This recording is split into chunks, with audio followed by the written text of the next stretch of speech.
하나님 말씀은 신약 성경 313페이지 에베소서 3장 14절 말씀입니다. 에베소서 3장 14절로 19절 말씀까지 봉독합니다. 14절 말씀부터 봅니다. 이러함으로 내가 하늘과 땅에 있는 각 족속에게 이름을 주신 아버지 앞에 무릎을 꿇고 비노니 그 영광의 풍성을 따라 그의 성령으로 말미암아 너희 속 사람을 능력으로 강건하게 하옵시며 믿음으로 말미암아 그리스도께서 너희 마음에 계시게 하옵시고 너희가 사랑 가운데서 뿌리가 박히고 터가 굳어져서 능히 모든 성도와 함께 지식에 넘치는 그리스도의 사랑을 알아 그 넓이와 길이와 높이와 깊이가 어떠함을 깨달아 하나님의 모든 충만하신 것으로 너희에게 충만하게 하시기를 구하노라. 오늘 우리가 생각할 말씀은 이제 14절로 19절까지 읽은 본문 말씀입니다. 아마 여기에 있는 내용은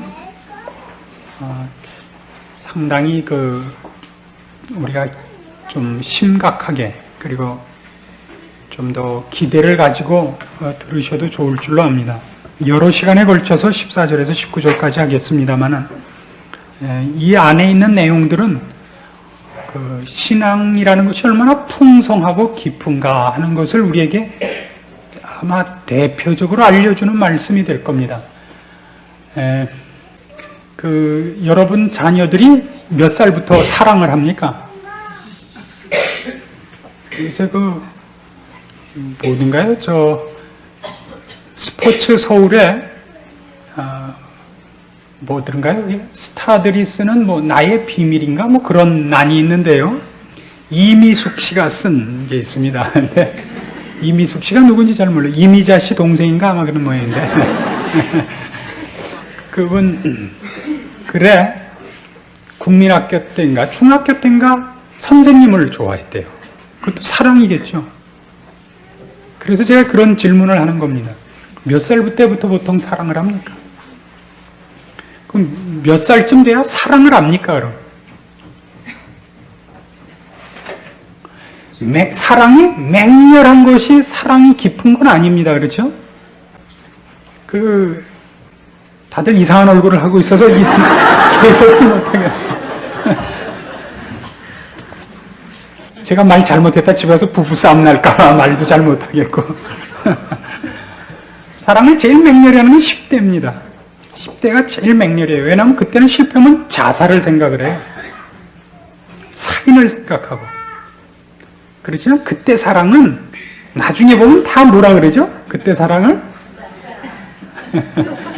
다들 해보신 모양이에요.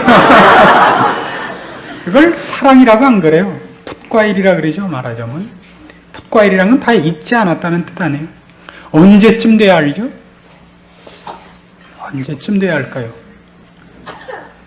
사람 따라 물론 다르습니다만은 죽을 때까지 모르는 사람 있고 저같이 조금 조숙한 사람 있고 그렇게 합니다만은 살면서 인생이라는 것에 대해서 부부라는 것에 대해서 살면서 늘 다릅니다. 그렇지 않습니까?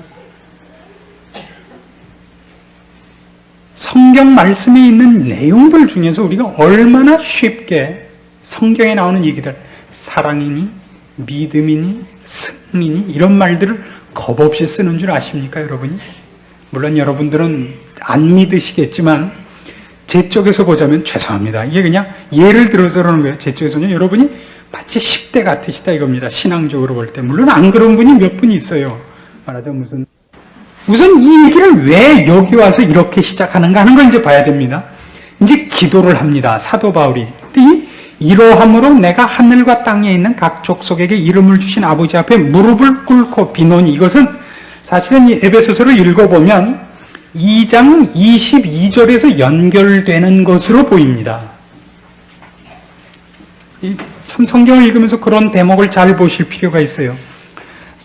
사도 바울이 처음에 쓸 때는 3장 1절에서 14절 이하의 말씀으로 들어가려고 그랬었던 것 같이 보입니다. 말하자면 3장 1절 보시면 이러함으로, 거기도 그런 말이 나오죠. 이러함으로 그리스도 예수 일로 너희 이방을 위하여 갇힌 자 된 나 바울은 하늘과 땅에 있는 각 족속의 이름을 주신 아버지 앞에 무릎을 꿇고 빈다. 이렇게 가고 싶어 보인다고요.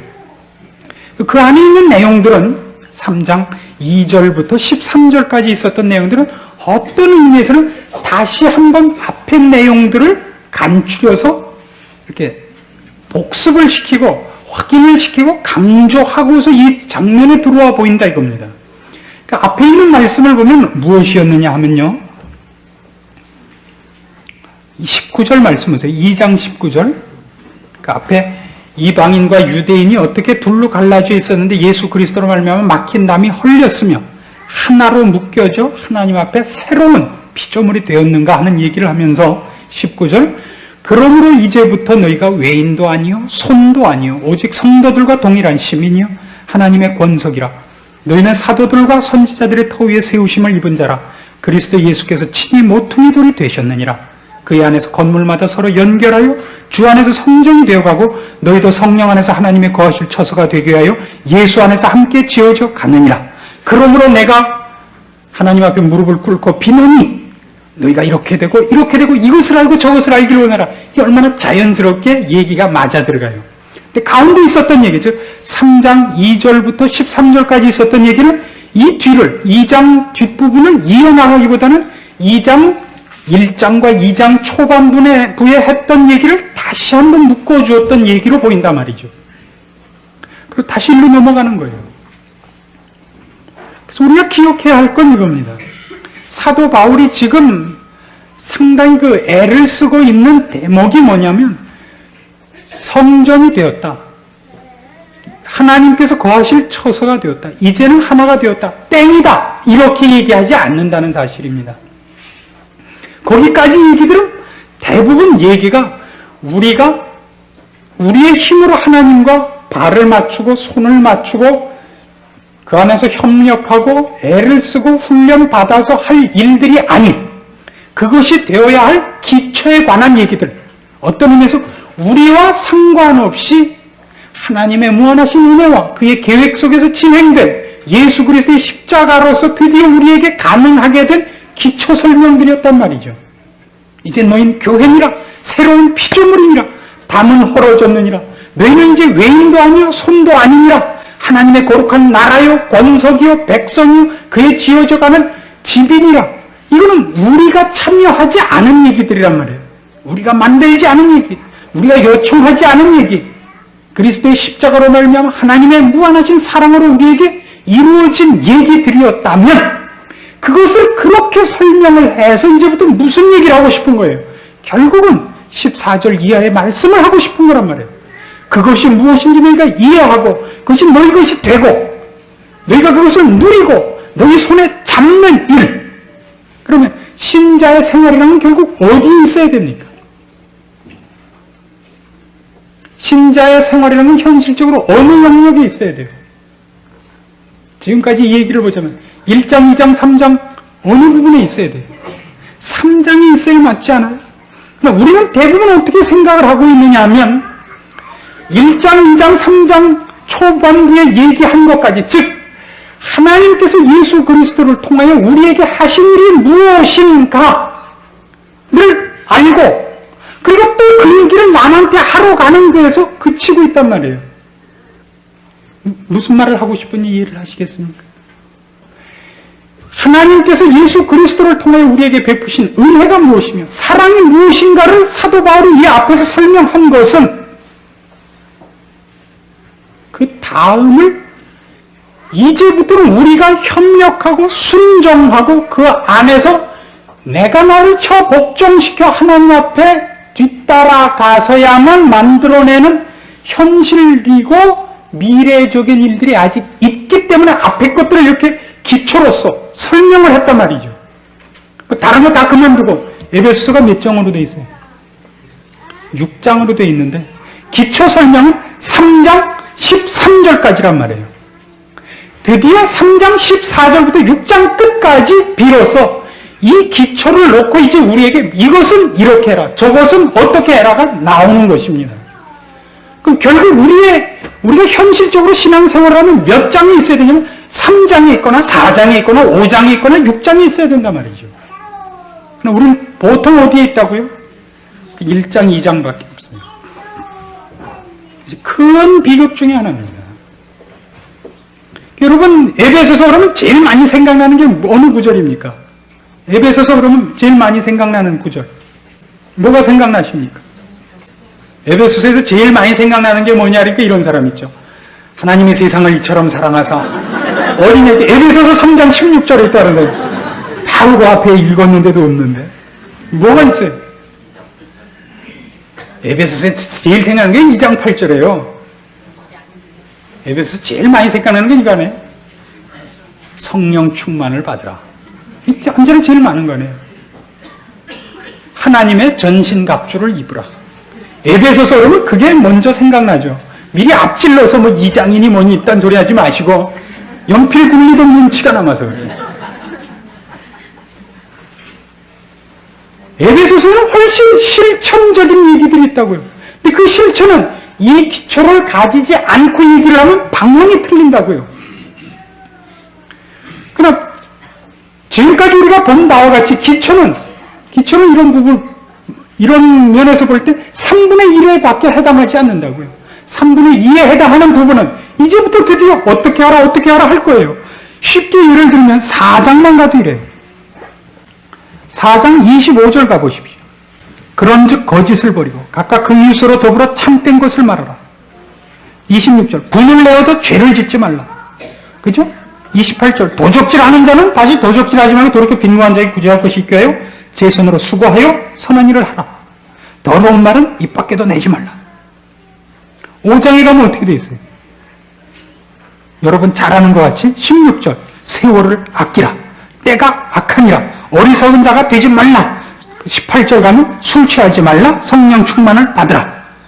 그 다음에 22절 이하에 가면 아내들아 어떻게 해라. 남편들아 어떻게 해라. 나온다고요. 자녀들아 어떻게 해라. 부모들아 어떻게 해라. 그렇죠. 이 6장은 우리가 잘 아는 것 같이 전신갑주를 입으라. 싸우라. 이런 얘기들이 드디어 나온단 말이에요. 우리의 신앙생활은 훨씬 이런 부분은 없단 말이죠. 있다 하더라도 제가 보면 아직은 그 급수가 틀리는 것 같아요. 10대 가지는 사랑 같단 말이죠.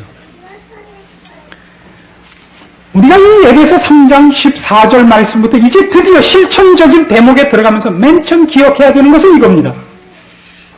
우리가 알고 있는 것이 아니라는 겸손함을 가질 필요가 있습니다.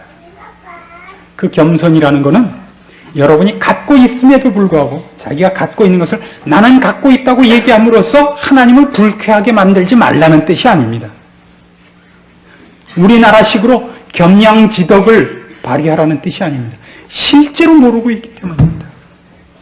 인생이 무엇이냐를 여러분 중에 얘기할 수 있는 사람이 있습니까? 인생이 무엇입니까? 많은 철학자들이 여러 가지 정의를 내렸습니다. 인생은 나그네 길이라고 최희준 철학자가 얘기한 적이 있죠. 인생이 뭡니까? 그때마다 다르다고요. 그때마다 다릅니다.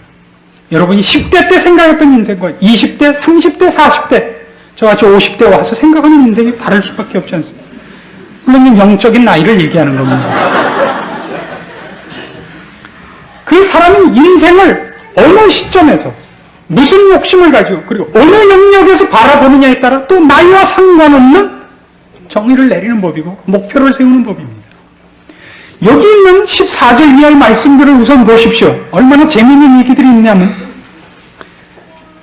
16절 보세요. 그 영광의 풍성을 따라 그의 성령으로 말미암아 너희 속사람을 능력으로 강건하게 하옵시며.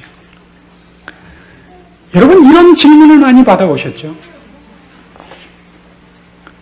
어려운 일을 당하는 사람에게 이렇게 그 어려움 당한 것을 위로해 주는 말을 들은 적이 있습니다. 예수를 믿으시죠? 네, 믿습니다.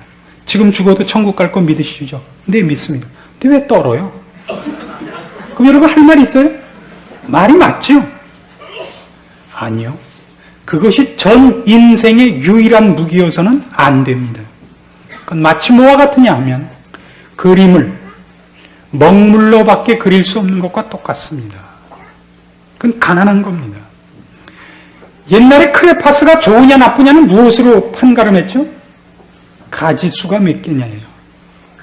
크레파스 12가지 색으로는 그림을 다 그릴 수가 없어요. 12가지 색 갖고 그릴 수 있는 그림이 뭡니까? 12가지 색으로 그릴 수 있는 그림. 소방서가 불난 집 불 끄는 거. 확실하게 12가지 색으로 그릴 수 있습니다.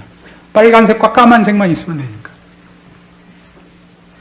그러나 이 단풍된 가을을 그리려면 12가지 색으로 모자랍니다. 그래서 그때 최고의 소원은 16가지 색 갖는 거였습니다. 16가지 색으로도 물론 모자랍니다. 어느 날 친구가 자기 아버지가 일본에서 사다 준 32가지 크레파스를 갖고 오면 약호 죽는 거죠. 그러나 그래도 괜찮은 게 일주일이 안 돼서 그 크레파스는 꼭 중요한 색이 없어집니다. 그리고 모두가 자기 크레파스 12개 말고 하나씩 다 있어요. 13가지예요. 국산표 크레파스에 일제가 하나씩 있는데 껍질은 벗겨져 있어요. 색감이 분명히 다른데 원래 내 건 13개였다는 거예요. 케이스 뜯어놓고 예를 들다가 줄기를 까먹을 때가 있는 걸 용서하십시오.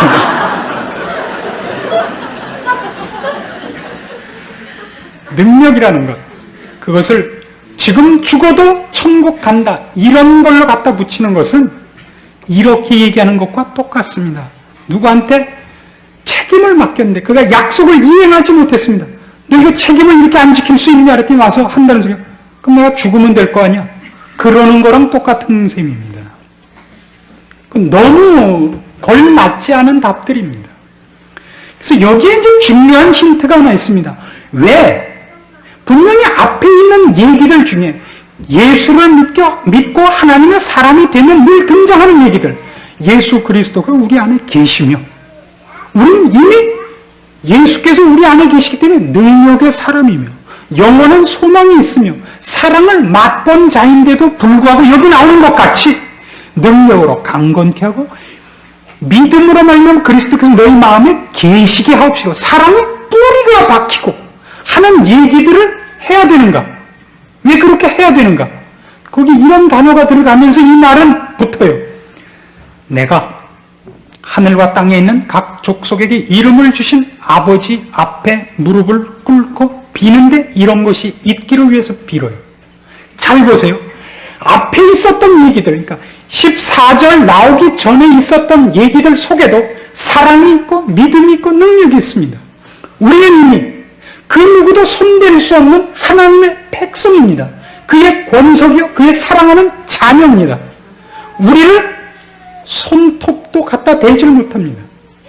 악한 무리들이 우리를 향하여 어떻게 할 수가 없는 존재들입니다.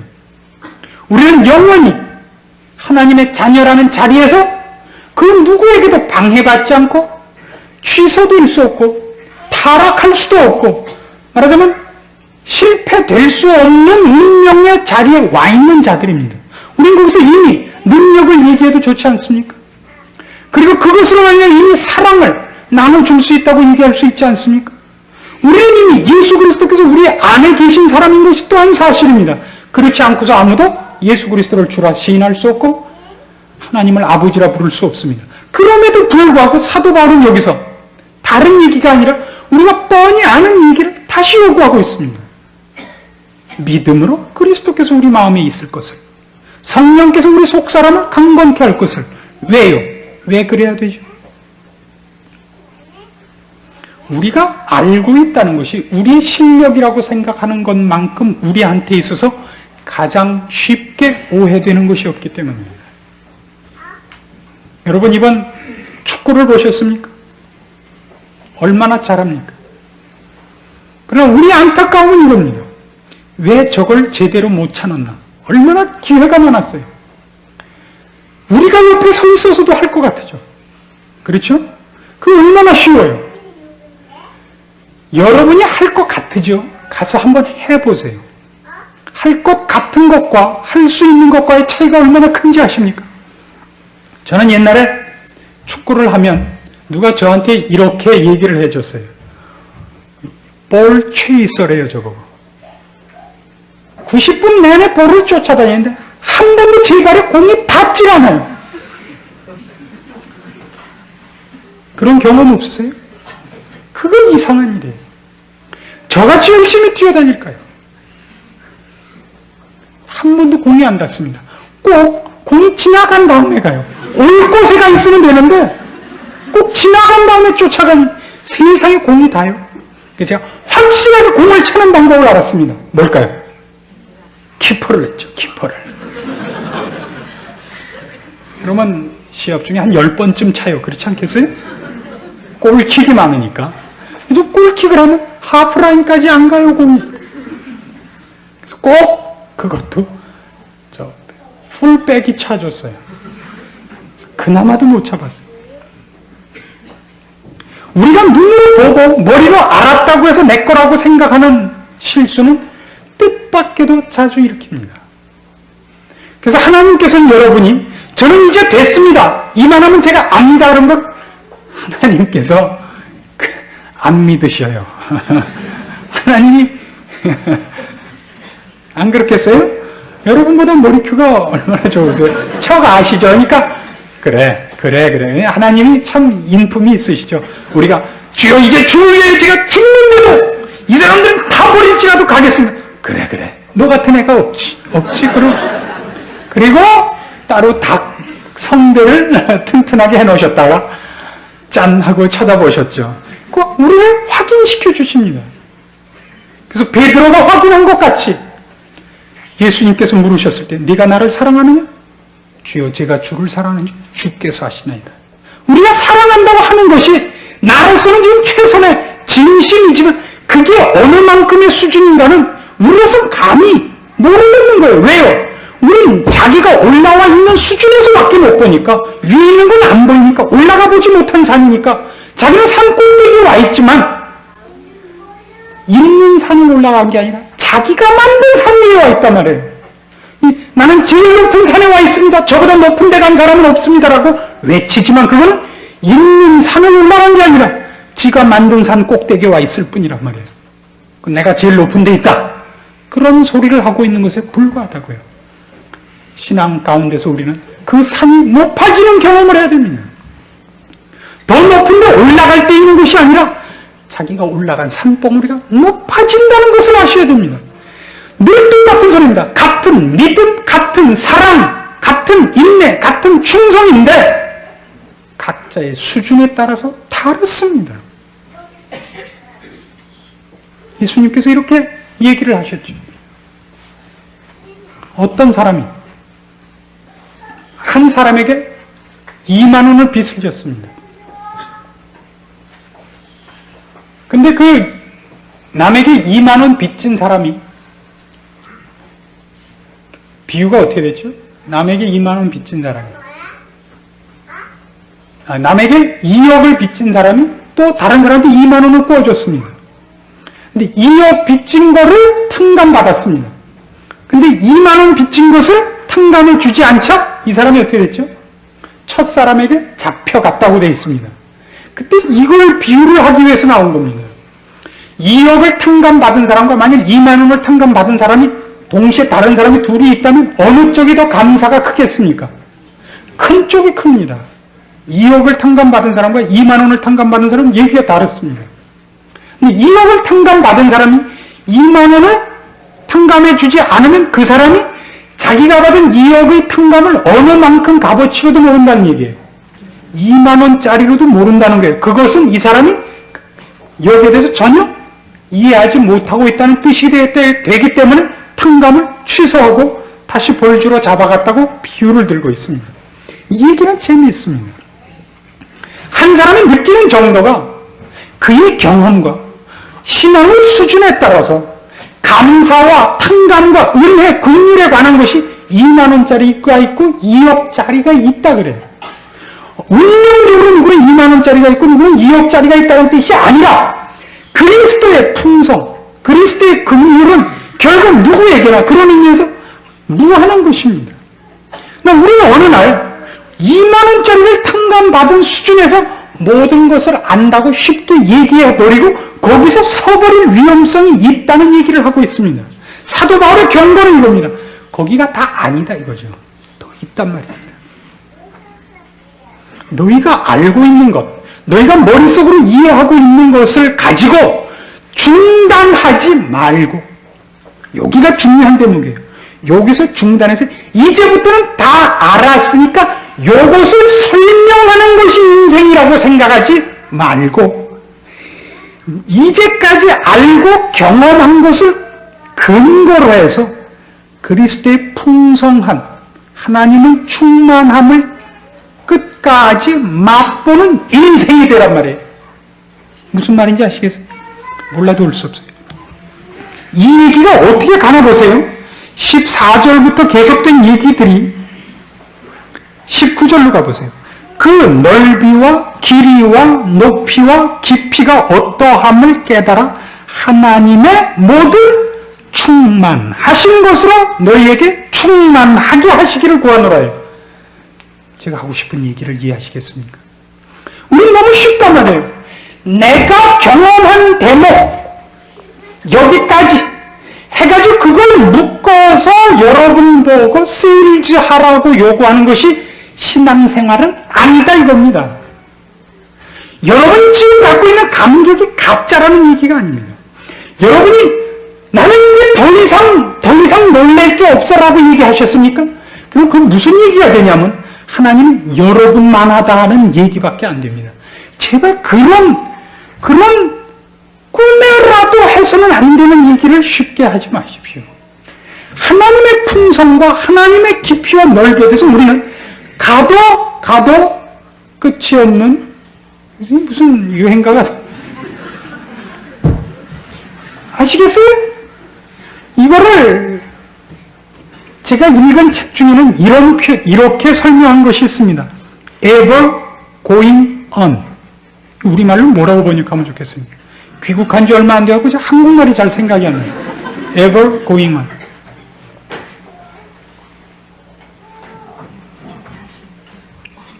뭐라 그래야죠? 그걸 꼭 하려고 그럴 필요가 있어요. 뭔지 하여튼 알겠죠, 그래도. 말로 다 할 필요는 없잖아요. 그분은 그 표현 중에 이렇게 또 하나를 표현을 했습니다.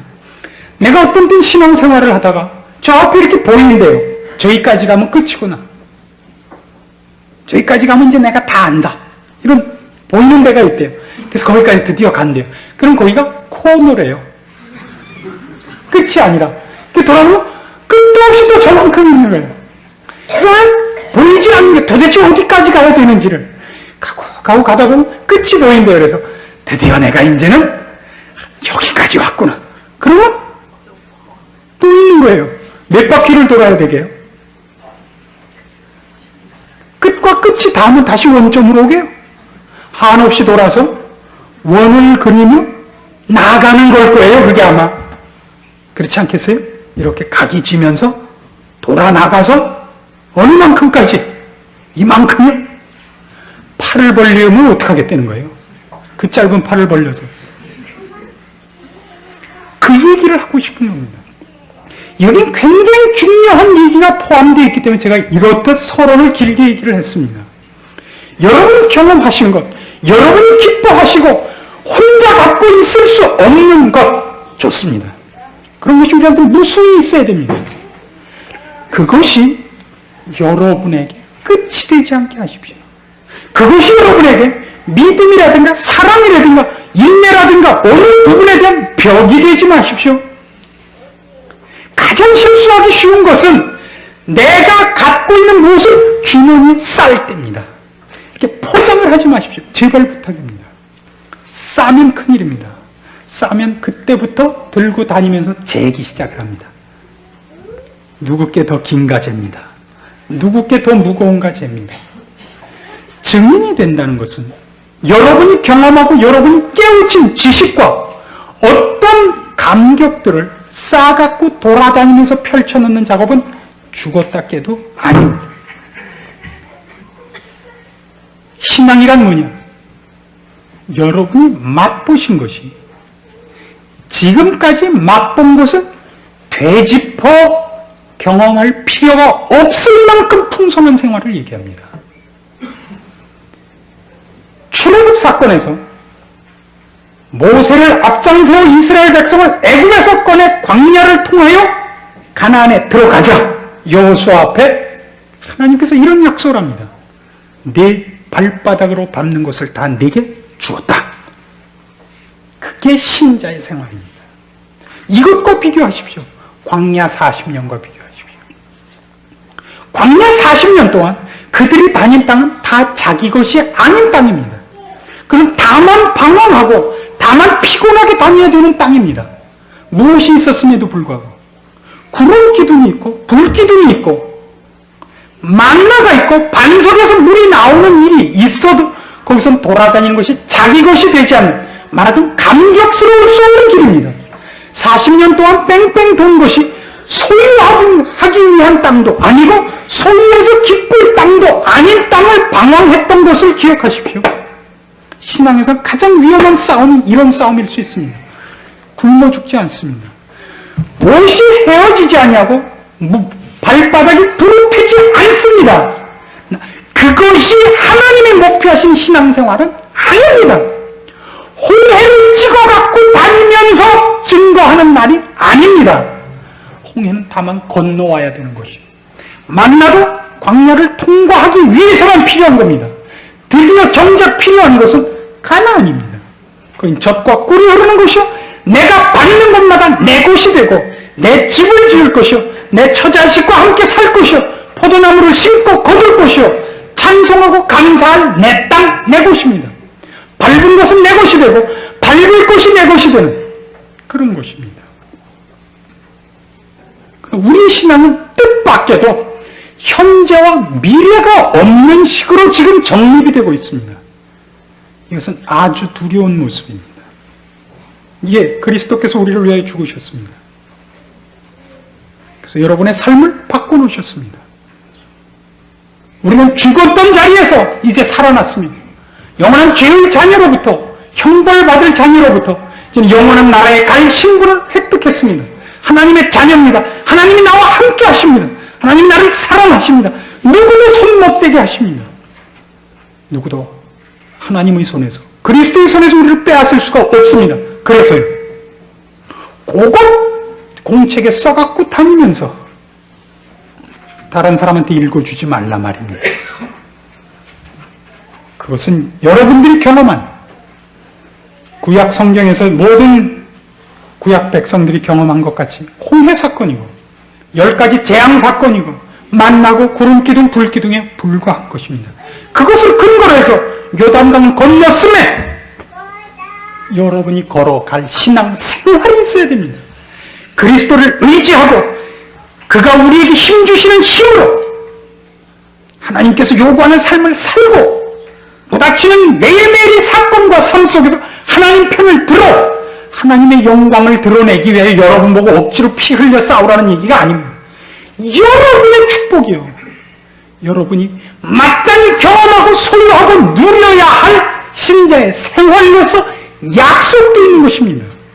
여러분 앞을 여호와의 군대 장관이 칼을 들고 앞서 나가고 있다는 걸 잊지 마십시오. 우리의 비극은 아무도 가나안에서 전투를 하지 않고 싸우지 않고 있다는 사실일 겁니다. 신앙생활이 뭐라고 생각하십니까? 이미 있었던 일기를 해오는 것으로는 사실은 너무나 부족한 겁니다. 그럼 너무 가난합니다. 여러분의 자녀가 서울대학을 들어가면 얼마나 좋습니까? 서울대학교 지금 4학년이십니까? 지금도 여러분 4학년 된 자녀에 대해서 이렇게밖에 할 말이 없죠. 그때 우리 애가 학력고사 320점 맞아서 서울법대를 들어갔어. 지금도 그 얘기를 해야 되는 게 뭐예요? 서울법대 4학년이 지금 자랑할 건 뭐예요, 그럼? 사법고시 패스했어, 그래야죠, 얘기가. 어떻습니까?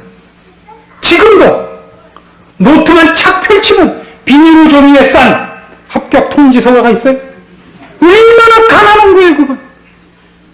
그때 감격해서 펄쩍 뛸 때 찍어놓은 사진, 그날 가서 먹은, 한일관에서 먹은 음식 영수증, 이런 것이 전부야. 이런 게 어디 있어요, 세상에. 하나의 합격은 그 다음에 더 풍성한 것을 위한 한 의미였을 뿐입니다. 거길 들어가서 그 다음 쌓은 것이 있어서 그것 때문에 그것은 이제는 기억할 필요가 없는 것이 되어야 됩니다. 졸업하고 나서 서울대학교 톱으로 졸업했다고 얘기하는 것만큼 또 우스운 게 없죠. 아무에게도 인정받지 못하고 아무하고도 친하지 못하고 혼자서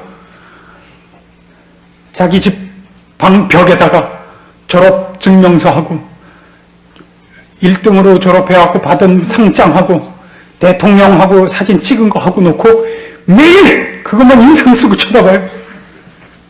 지나가는 사람 붙잡아 두려워갖고 내가 이런 걸 받았다고 악을 쓰고 증명을 하고 그것만큼 가난한 건 없습니다. 그런 상장은 코 풀어버리시고 지금 자랑할 게 있어야죠. 지금 걸음에 대해서, 지금 삶에 대해서, 지금 누릴 수 있었던 이것이 근거가 돼서 얘기했다고 하기 위해서 근거가 동원돼야지. 자랑할 것이 아직도 그것밖에 없다면 얼마나 가난한 겁니까? 신앙생활은 그러기 쉽습니다. 거기에 가장 크게 동원되어야 하는 것이 이제 결론으로 남은 이 얘기입니다. 기도입니다. 참으로 놀라운 일이죠. 거기서 기도입니다. 우리는 예수 그리스도를 아는 것이 우리의 능력으로, 우리의 지혜로 아는 것이 아니라는 것을 인정합니다. 하나님의 크신 은혜로 그것이 된 줄로 압니다. 우리는 여기 하나님의 말씀이 생명과 진리에 관한 기록들이 있음에도 불구하고 하나님께서 함께 하시고 성령님께서 우리를 감동시키지 않는 한 이것을 읽는 자가 그 말이 무엇인지를 깨닫지 못한다는 걸 인정합니다. 그럼에도 불구하고 우리는 우리의 삶 속에서 이 약속되고 기대해도 좋은 이 풍성한 미래에 대하여 그것들을 놓치지 않고 걷게 해달라는 기도를 우리는 참으로 해보지 못한 족속들인 것을 고백해야 됩니다. 여러분의 기도의 제목이 무엇이어야 마땅하다고 생각하십니까? 여러분에게 지금 떨어진 위기와 재난에 관한 기도만 하지 마십시오. 마땅히 누려야 할 것들이 이렇게 새카맣게 있는데 우리는 못 보고 지나가는 겁니다. 손만 내밀어도 걸릴 것을 손을 내밀지 못합니다. 못 보고 있습니다. 모르고 있습니다. 어떻게 우리 것을 만들어야 되는지를 모르고 있습니다. 오죽하면 요한계시록식으로 얘기하자면 7교회에 보내는 편지에 대하여 매 편지마다 끝이 이런 후렴으로 끝납니다. 귀 있는 자는 성령이 교회들에게 하시는 말씀을 들을지어다. 우리에게 오늘 필요한 건 그겁니다. 듣게 해달라고 기도하십시오. 보게 해달라고 기도하십시오. 놓치지 않고 소유할 수 있게 해달라고 기도하십시오. 우리는 이 하나님께서 우리에게 약속한 인생들, 신앙생활이라는 것이 갖는 그 엄청난 약속들과 기대해도 좋은 축복들에 대해서는 전혀 욕심이 없고 관심이 없고 이제는 잊어버려야 되고 발을 빼야 할 문제들에 대하여 아직도 끊임없는 욕심을 갖고 있어서 모든 기도가 글로 가 있는 겁니다. 그니 어떻게 우리의 신앙생활이 하나님 보시기에 아름다우며 우리에게 축복될 것들이 쌓이겠습니까? 그래 놓고는 언제나 이렇게 와서 하소연합니다. 이상하게도 하나님은 내 기도를 안 들어주세요. 마땅하죠. 기도할 줄을 모르기 때문입니다. 하나님을 가난하게 만들지 마십시오. 여러분의 영적인 무지에 대하여 통탄하셔야 됩니다. 이건 회개할 문제가 아닙니다. 저는 여러분이 회개할까 봐 제일 걱정이 됩니다. 회개하면 울고 끝이에요. 이거는 눈을 부릅뜨고 귀를 기울여야지. 여러분이 큰 소리 해서 울면 아무것도 안 들려요. 하나님 지금 어디로 가는데 울고 잘못했다 회개하고 아주 망한 적이 한두 번이 아니에요. 정신 좀 챙기세요. 하나님의 풍성하심과 그가 그의 자녀들에게 베푼 그 충만한 것들을 마땅히 누려야 하는 이 일들을 여러분 놓치고 사는 데 대해 제발 억울해하십시오. 부끄러워하라 그러지 않습니다. 부끄러워하려면 또 잘못했다고만 그래요.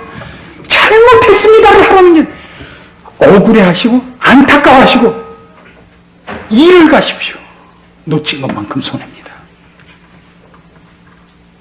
이것이 하나님이 그의 자녀들에게 약속하신 것들입니다. 신자의 삶을 누가 어렵다고만 얘기합니까? 신자의 삶을 누가 부정적으로만 얘기를 합니까? 그것은 아무도 뺏을 수 없는 하나님 안에서 모든 신자들이 얼마든지 누구든지 언제나 누릴 수 있는 엄청난 약속들입니다. 오죽하면 여러분 잘 아시는 것 같이 데살로니가전서 5장 16절 이하에 그렇게 약속했죠. 어떻게 되죠? 항상 기뻐하라. 쉬지 말고 기도하라. 범사에 감사하라. 하나님이 우리 보고 기뻐하라 그러고 감사하라는 게 아니에요. 항상 기뻐하라. 쉬지 말고 기도하라. 범사에 감사하라. 이는 그리스도 예수 안에서 너희를 향하신 하나님의 뜻이니라. 그 얘기는 항상 기뻐하라는 것, 항상 기뻐할 것이 있게 하겠다는 것이고, 쉬지 말고 기도하는 것, 무슨 소리든지 들으시겠다는 것이고, 범사에 감사하는 것, 아무리 사소한 것도 간섭하시겠다는 약속 아닙니까? 아니, 기독교가 우리끼리 모여서 기쁘자 그러는 종교라면, 아니, 흑인들 불 펴놓고 으쌰으쌰하는 건 뭐가 달라요? 얼마나 멋있어요. 그런데 우리는 갑자기 그 단어에서 기쁨과 감사가 아니라 항상 쉬지 말고 범사라는 단어가 들어오는 거예요. 얼마나 대단해요. 항상, 그렇죠? 쉬지 말고 범사에 특별할 때 비상심한 말고 모든 일에 하나님은 우리의 만족할 만한 하나님이시고 아버지십니다. 제발 여러분의 이익을 위하여 신앙생활을 소홀히 하지 마십시오. 지옥 갈까봐 쪽 아닙니다. 오늘은 여러분의 이익과 만족과 자랑과 축복과 감사를 위하여, 여러분의 부유함을 위하여 하나님의 말씀을 근거로 하여 권면하는 것입니다. 기도하십시다. 하나님 아버지 은혜를 감사합니다. 아버지께서 우리에게 약속하신 모든 축복들을 우리가 보지 못하며 알지 못하며 구할 줄 모르는 것을 주의 말씀을 따라 살펴보았습니다. 부유하신 하나님을 우리의 무지를 인하여 가난하게 만들었고, 풍성하신 하나님을 우리의 미련함을 인하여 우리의 불평의 대상으로 삼은 것을 오늘 이 시간 분명하게 깨닫습니다. 마음껏 기도할 수 있게 하옵시고, 기대하며 살게 하옵시고, 누리며 찬송하며 감사하며 이웃을 놀래키며 살 수 있는 인생이 우리에게 약속된 줄 알고 승리하는 생활을 이제 소유케 하시옵소서. 아버지께서 함께 하심으로 오늘도 우리가 주의 이 귀한 말씀을 받았사오니 놓치지 말게 하옵시고, 세상의 유혹과 핍박을 인하여 이 복된 것들을 빼앗기는 자리에 서지 않게 하시옵소서. 예수님의 이름으로 기도합니다. 아멘.